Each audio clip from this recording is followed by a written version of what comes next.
Eu venho da segurança pública, tenho minha consciência tranquila com a minha convicção como delegado de polícia, que fui por 27 anos, mas também como professor de direito penal e processo penal. O que nós não podemos achar é que essa garantia constitucional, que a segurança pública é direito de todos e dever do Estado, a população está vilipendiada, aviltada, morrendo. Quando o Estado não está presente, o medo se impõe e aí a população é que sofre. Porque é mais fácil, é muito cômodo para quem fica nas suas casas, nas suas residências, com segurança, com alimentação, com plano de saúde, com saneamento básico, com iluminação e tentar julgar aqueles que estão lá subjugados, onde o Estado não está presente. Eu volto sempre a falar que essa é uma determinação constitucional. Segurança pública é direito de todos, mas é dever do Estado. E eu espero que essa comissão tenha esse norte que vá pautar isso. Se for necessário, chamando autoridades, o poder público, enfim, todos os mecanismos, para que a gente, ao final, aponte quais são as soluções que a gente pode, pequeno, médio, grande prazo, apresentar à sociedade. Senador, quais foram os fatores que levaram à criação dessa CPI? Desculpa? Os fatores que levaram à criação. Olha, eu acho o seguinte, a população ela está em estado de vulnerabilidade.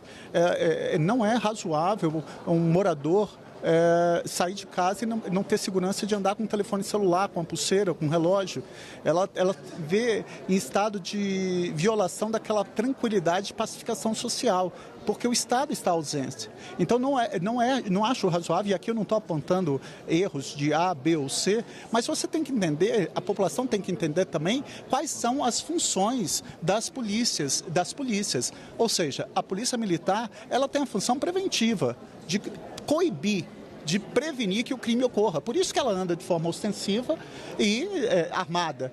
Agora, quando há o cometimento de um crime, entra em cena a Polícia Judiciária, quer seja no âmbito estadual, através da Polícia Civil, dirigida por delegados de polícia, quer no âmbito da competência da Polícia Federal, da formação residual de apuração. E as demais instituições de segurança pública. Então, quando ela se vê em estado de vulnerabilidade, privada da sua tranquilidade, ela adere a qualquer discurso, às vezes discursos populistas, às vezes discursos imediatistas, mas o parlamento é que tem que dar essa resposta. E eu acho lamentável quando o parlamento, infelizmente, fica deitado eternamente em berço esplêndido, não dando uma prestação responsável com esse direito constitucional.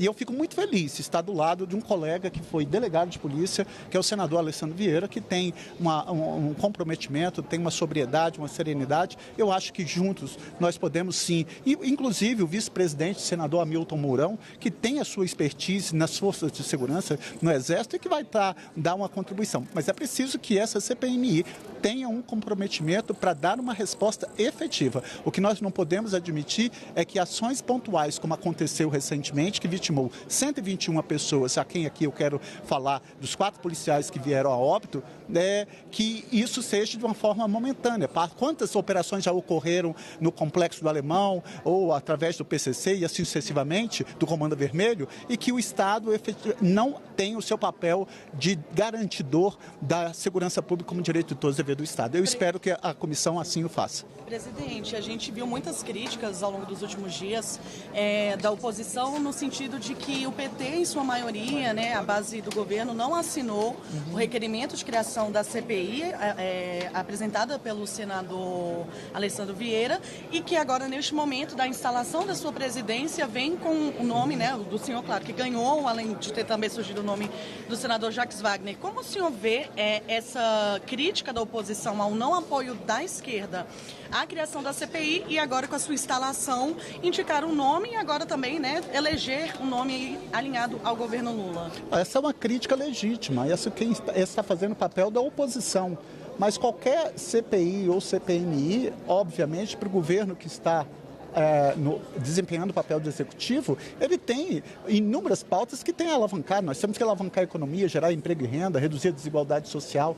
Então, obviamente, mas eu também tenho minha consciência tranquila, que, por exemplo, eu não poderia assinar 2 CPMIs estando, obviamente, fazendo parte com muito orgulho do Partido dos Trabalhadores. Eu assinei a CPMI da fraude no INSS e tenho minha consciência tranquila de que vou desempenhar esse papel de presidente ao lado do colega colega senador Alexandre Vieira com total isenção e imparcialidade na busca daquilo que é fundamental, porque a gente não pode tornar essa CPI como um palco político para discussão partidária, porque o principal... Segurança pública não tem que ser uma pauta apenas de direita, ela tem que ser uma pauta de todos nós.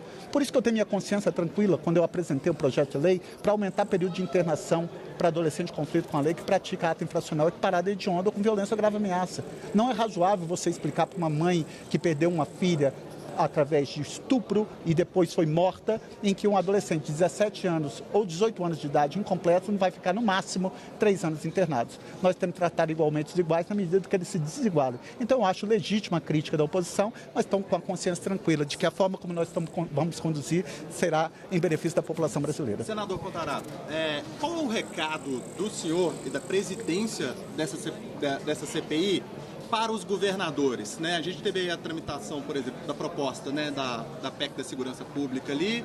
Os próprios governadores, eles se oporam ali sobre uma suposta interferência do governo federal. O senhor não acha que essa CPI possa gerar uma ciumeira em alguns governadores a partir do momento que vocês começarem a apresentar requerimentos, né, de acesso a relatórios de inteligência sobre facções a nível estadual? Qual que é o recado para os governadores nesse momento? Colaboração, como é que você vê esse ciúme também que pode gerar? Eu acho que, infelizmente, quando você impera com uma das coisas que eu acho pior no ser humano, que é a vaidade, eu acho que nós temos que unir esforços em todos os entes federados, União, Estados e municípios, em prol disso. Eu quero deixar uma coisa clara aqui para todas as pessoas que estão nos assistindo. Nós temos no Brasil, se você pegar quantos tipos penais, quantos crimes nós temos no país, pegando o Código Penal e Legislação Penal Especial, são mais de 2.000 tipos penais. E essa função constitucional de apuração de infração penal e sua respectiva autoria, ela se passa, quer queira, quer não, pela competência dos estados. Por isso que a Polícia Militar é subordinada a um secretário de Segurança Pública e consequentemente, para o governo do estado. Agora, eu só estou fazendo essa ressalva porque, às vezes, se atribui uma responsabilidade, efetivamente, para quem não tem o poder. Então, eu acho que esse é o momento, diante da tramitação da PEC da Segurança Pública, de tentar unir esforços para que tanto o governador, os governos municipais, estadual e o governo federal encontrem solução para dar uma resposta a essa garantia constitucional. Senador, esse é um problema que vem de muito tempo. Só porque agora foi instalada essa CPMI? Olha, que bom. Eu costumo dizer que tem uma frase de um poeta chamado Vitor Hugo que diz: não há nada mais poderoso do que uma ideia quando o seu tempo chega. Às vezes você tem o tempo da ideia, mas não é o tempo dela. Às vezes você tem uma ideia que não chegou no momento dela. Então eu acho que, infelizmente, precisou vir tantas operações que vitimou fatalmente inúmeras pessoas para que o parlamento desse uma resposta.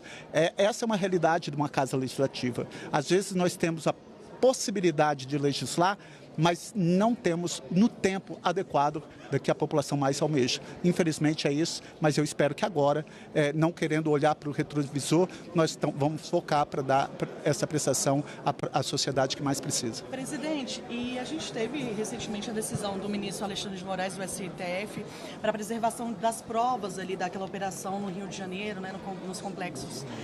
Será feito um diálogo com o ministro Alexandre de Moraes, com o STF, para ter acesso a essas provas que forem preservadas? Como que vai ser essa questão da investigação dentro da CPI sobre a mega operação do Rio de Janeiro? Olha, essa decisão, ao meu sentir, ela só ratifica o que está no Código de Processo Penal.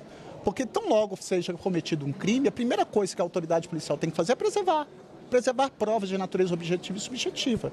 Então ele só está ratificando, confirmando aquilo que é uma determinação do Código de Processo Penal brasileiro. Então eu vejo que todo o esforço, toda a união de esforços para tentar coibir o crime, porque o crime é um fenômeno social e todos nós temos interesse na redução desse fenômeno. Então, eu só mais uma vez ratificando, essa é uma decisão que vai na mesma linha que já determina o Código de Processo Penal. Mas vai ter um diálogo, então, com o STF para o fornecimento? É isso, né? A pergunta também ao relator. Né? Eu não tenho dúvida que possa ter, porque o princípio e outra coisa, o princípio é da impessoalidade. São princípios que regem a administração pública. Está no artigo 37, legalidade, impessoalidade, moralidade, publicidade, mas tem um deles que é muito caro, eficiência. Então, o poder público tem que ser eficiente. E, para isso, ele tem que dialogar, tanto o poder executivo, legislativo e judiciário. E o senhor, relator, vai buscar esse diálogo com o ministro Alexandre de Moraes, buscar essas provas até também para construir o seu parecer ao final aí do colegiado? O parecer vai seguir o plano de trabalho e os requerimentos aprovados. Não tem nenhum requerimento para a oitiva do ministro Alexandre. Cada ator político tem seu papel.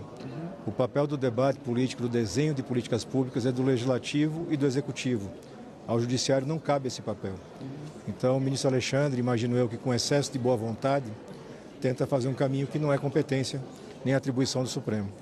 Acho que o trabalho tem que ser sóbrio, equilibrado, buscar construir os consensos técnicos que são possíveis na área, muita desinformação, muito desconhecimento, inclusive por parte de tomadores de decisão relevantes, e que a gente espera que ao longo da CPI, com muita rapidez, entendam o que é o crime organizado, quais são seus aspectos, o que funciona, o que não funciona, para que a gente possa entregar resultados para a população. Mas cada um fazendo seu papel adequado e constitucional. Mas relator, vai ser solicitado, relator? Tem a possibilidade? Durante a audiência, acaba prejudicando o trabalho dos senhores? Não tenho essa preocupação, porque ao mesmo tempo, na mesma reunião, vocês viram as manifestações de apreço e confiança que o presidente recebeu e que o relator recebeu. Tem uma parte que é narrativa para eleitorado e tem uma parte que é trabalho. Eu me preocupo com o trabalho. Eu acho que os requerimentos todos que foram aprovados hoje mostram claramente que não é uma CPI chapa branca. Nós estamos convidando, se necessário, convocando governadores da base do governo federal e governadores que são oposição. Estamos trazendo o ministro da Defesa, o ministro da Justiça e seus assessores, porque é uma responsabilidade de todos e é uma matéria muito séria. Então, essa etapa do discurso, da narrativa, ela é natural, faz parte da democracia, mas dentro do possível a gente vai deixar isso blindado para que a gente possa entregar um trabalho efetivo de diagnóstico e de encaminhamento de soluções. Mas há a possibilidade do senhor solicitar esse material que vai ser elaborado ali pelo STF? Vai ter algum trabalho nesse sentido ou o senhor vai esperar, por exemplo, surgir de algum integrante da mesa? Nós vamos ouvir o governador do estado do Rio de Janeiro, o secretário de Segurança, o chefe de inteligência, o diretor do sistema penal, todas as autoridades que têm efetiva participação no caso. Então eu imagino que a gente vai receber essas informações. E eu imagino que não é necessário se imaginar que o Supremo ou algum xerife geral da nação é necessário para resolver todo o problema. A gente está talvez condicionando as coisas desnecessariamente. É um trabalho técnico que tem bases que são lógicas, elas já estão estabelecidas, elas não são novidade. Esses profissionais todos, ouvidos, e depois os especialistas e estudiosos, eles têm um retrato dessa realidade detalhada. A operação realizada no Rio de Janeiro foi mais uma operação. Ela teve um impacto muito grande pela visualização daquilo e pelo número de mortos. Mas é mais uma. Se você fizer um cálculo aí de quantas mortes em confronto a gente teve no Rio de Janeiro nos últimos 5 anos, acho que deve estar na casa dos 3 a 4 mil, pelo menos. Então, tratar as coisas com seriedade e informação consistente leva a um resultado melhor. Senador, a gente está vendo muita questão do Rio de Janeiro agora, mas eu queria que o senhor falasse um pouquinho como que vai ser trabalhado as outras regiões do país, já que o senhor vem de uma região onde tem o maior número de facções criminosas, levantamento do Ministério da Justiça. Como que vai ser abordado isso nas outras regiões também, já que está espalhado pelo país? Quando a gente faz o recorte e apresenta os primeiros requerimentos que já foram aprovados, a gente distingue o país particularmente entre os estados mais seguros e menos seguros. E nesse sentido, acho que a gente já fez o convite ou convocação de alguma coisa como 9 ou 10 governadores e seus assessores. Ao mesmo tempo, os pedidos de informação para o Ministério da Justiça, Polícia Federal e secretários estaduais vai na linha desse mapeamento. Cada cenário estadual vai ter uma resposta específica. Algumas coisas são consenso técnico mundial, global. Tem que ter investimento adequado, tem que ter planejamento, tem que ter continuidade. Mas é momento de dar voz a quem trabalha com isso. E aí, passo a passo, a gente vai chegando para que os tomadores de decisão política, que somos nós, aqui, legisladores e o executivo, possam tomar boas decisões, com pleno conhecimento. A gente está vendo uma discussão enorme em cima da questão de ser terrorismo ou não ser terrorismo. Essa casa aprovou em 2023. Aprovamos. E alguém está tratando como uma novidade. Em 2023, em maio de 2023, foi aprovado. Está dormindo na Câmara dos Deputados desde aquele momento. Virou moda agora. Então, assim, ouvir os técnicos e ver o trabalho feito gera um resultado mais consistente. Senador, quanto à centralização, senador? Durante o trabalho, o senhor falou de investigar como as organizações criminosas estão se portando na política. Eu queria saber como é que dá para aprofundar isso aí, quais vão ser as fontes de informações, como é que isso dá para mapear isso aí, com o TSE pode ser, como é que o senhor pretende avançar? A política é só uma das esferas, né? O que a gente referiu no relatório, no plano de trabalho, é a infiltração do crime organizado em todas as esferas do Estado.